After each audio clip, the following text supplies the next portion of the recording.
Good morning, ladies and gentlemen, boys and girls. Welcome to Chilltown Hoops. I'm your host, Jermaine. The youngsters call me OG. My friends call me J-Dub. Let's get to it.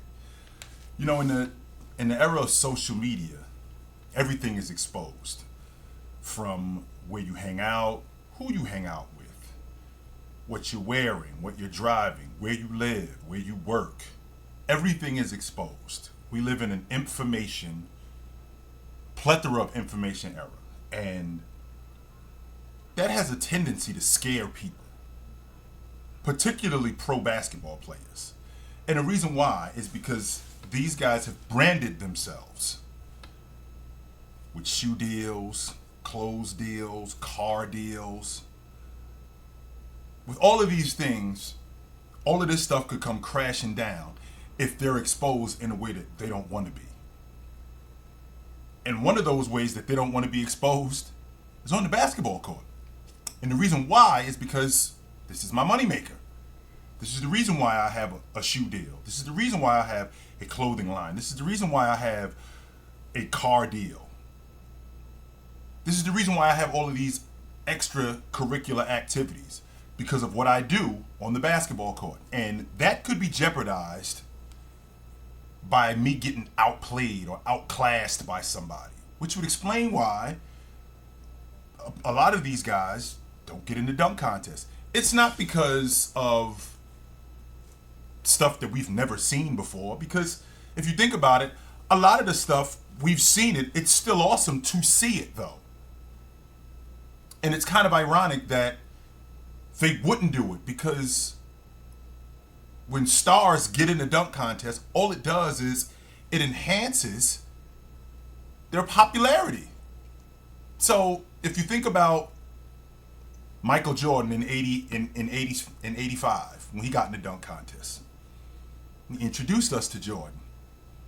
In 87, when he won it, and he jumped from the free throw line, this made Jordan even a bigger deal, right? And then when he went against Dominique Wilkins in 88, now he becomes legendary. Same thing with Dominique Wilkins. It enhanced their star power. Fast forward to Vince Carter. You know, before Vince Carter gets in the dunk contest, it's a big deal, but it's kind of waning. It's going the other way. People don't really care about it as much.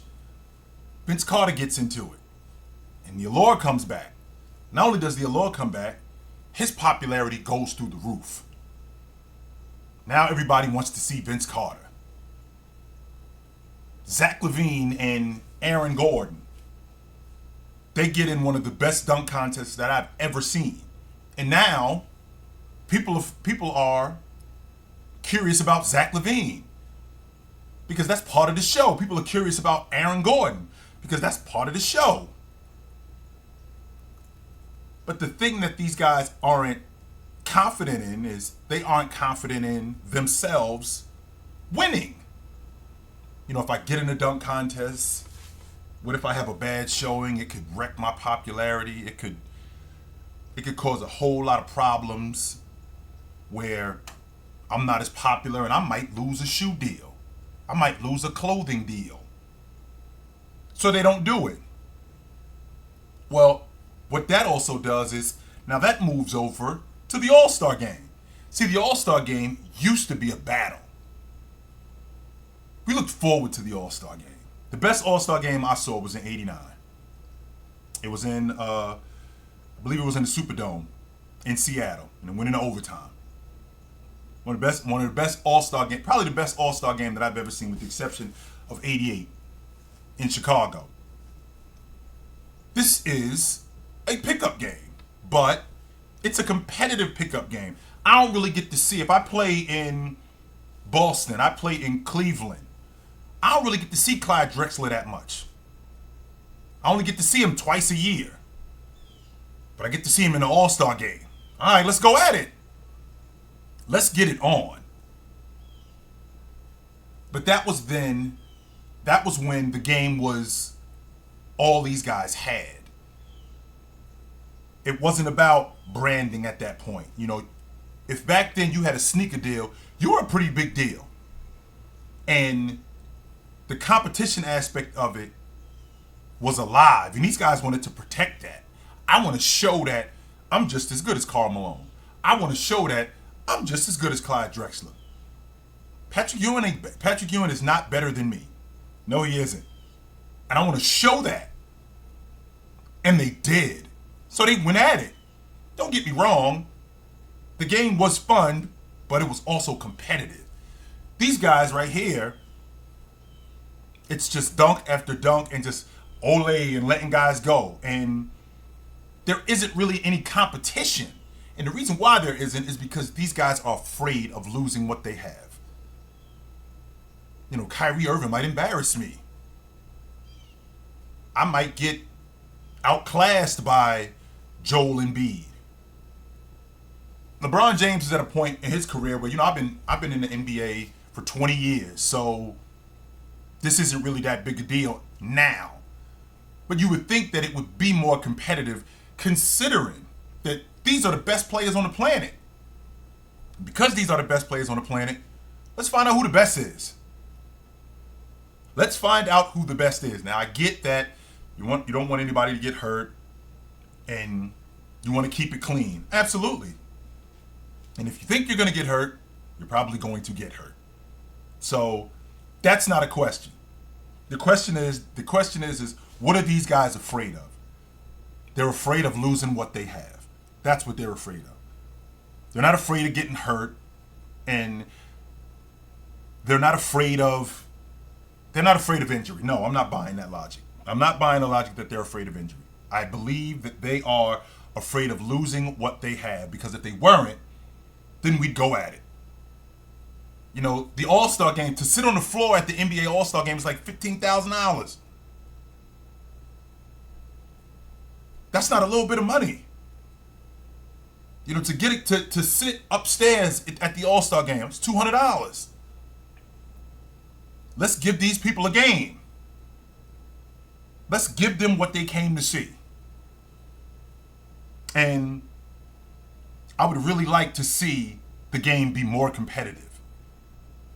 And I don't think that it will be because of the age that we live in and the time that we live in. Because it's not that guys aren't competitive, because they are. There is no incentive for them to be competitive. And that's why you're not going to see it. And even if you offered them more money, that still isn't going to do it. That still isn't going to do it. The dunk contest doesn't have the allure that it used to have. You would think that these guys would be more amped to get in it, because all it can do is increase your star power, especially if you win it. If you're a star and you end up winning it, it'll make you an even bigger deal. You know, who's the last All-Star to win the dunk contest? Who's the last All-Star to win the dunk contest? I think it was Dwight Howard in 08.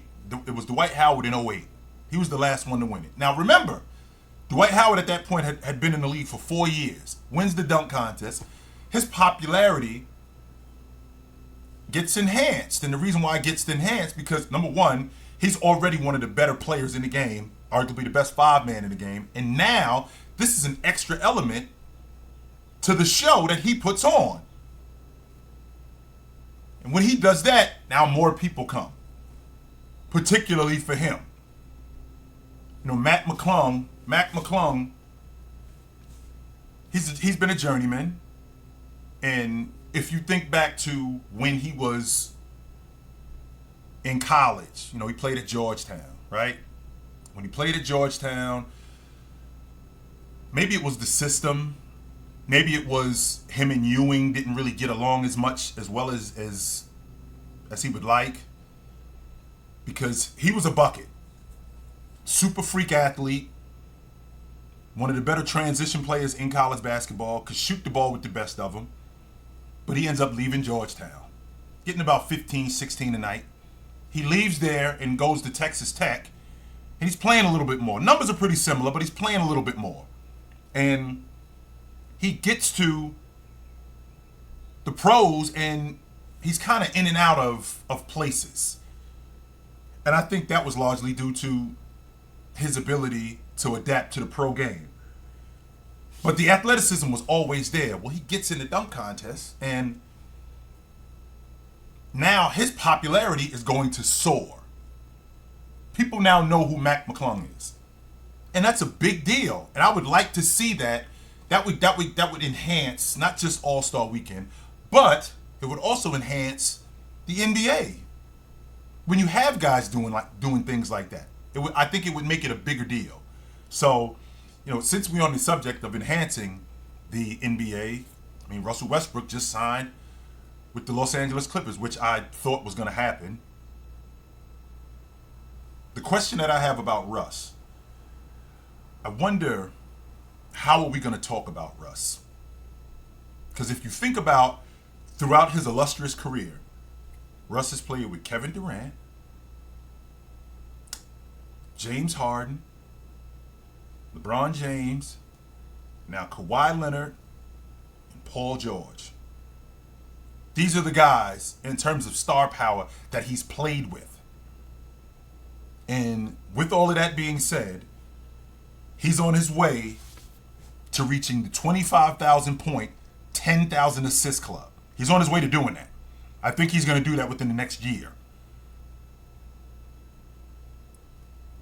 But with all of those guys that he's played with, he's won a lot. With the exception of him coming to the Lakers, every team that he's started for, they've been in the playoffs. So his game has translated to winning.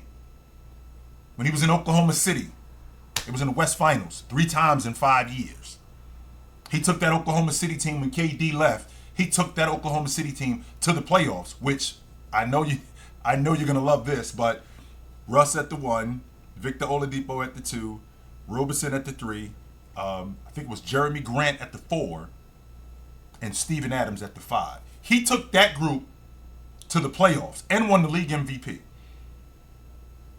Then he moves on to Houston. Not only do they get to the playoffs with him and James Harden, but they actually win a playoff series. Now, don't get me wrong, they ran into a juggernaut in the Los Angeles Lakers who ended up winning the NBA championship that year. But he moves on to Washington, who was at the bottom of the East the year before he got there. He gets on the crew, and now they're in the playoffs with another 30-point-a-game scorer in Bradley Beal. I can't leave him out. Then he gets to the Lakers, where the fit sounded like a good idea because James was so good that he's made every situation that he was in work. So there was no reason for me to believe that this couldn't work. No reason for me to believe that this couldn't work. But it just wasn't a good fit. Even though when he was on the floor, he was productive. He was productive when he was on the floor. It was just they couldn't figure out exactly what to do with him until Darvin Ham talked him into taking a reserve role, which he thrived in. He thrived in that role. He was in the conversation for 6th man of the year. So we're talking about a guy who now is arguably the best, not rotation guard, the best rotation player in the game. So now he's going to move to the Clippers, where you got Leonard and you got Paul George. And the thing that we have a problem with that group was, number 1, they don't have a primary ball handler. Number 2, injuries were what riddled them. So now you bring in Russ, who, yes, he's going to throw the ball in the 3rd row. Yes, he's going to take ill-advised shots. Is he going to be productive with this group? I think he can. I do. I think he can. Now, are you going to win the NBA championship with Russ as your lead guard? I don't think so. And the reason why I don't think so is because Russ has this stubbornness about him that affects his game. And it's affected his game to the point where it's caused him to lose. So he can't come off of that. He'll wane from it a little bit, but eventually he'll revert back to just being Russ. And that's where the divide is with him. I don't think that you can win it with him as your lead guard, but I do think that he'll be productive with this Clipper team. And I'm really interested to see how this goes. I'm happy that Russ is with the Clippers. I think he's going to help them. I think he's going to help them a lot. And I'm really interested to see how this goes. But that's what's going on, guys. All-Star Weekend is a wrap. Now we got the stretch run for the rest of the regular season. So you guys will see me soon, and I will see you soon. But until then, take it light, but take it.